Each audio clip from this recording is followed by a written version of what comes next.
Venerdì 15 maggio, Sant'Isidoro. È il 135esimo giorno dall'inizio dell'anno, ne mancano 230 al termine. Il sole sorge alle 5:40 e tramonta alle 20:34.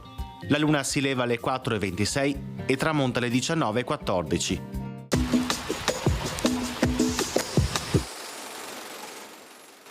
Dopo 11 secoli di storia, alla presenza del doge Lodovico Manin, si tiene l'ultima seduta del Maggior Consiglio.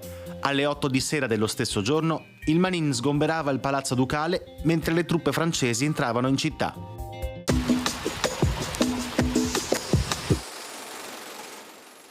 Le previsioni per domani.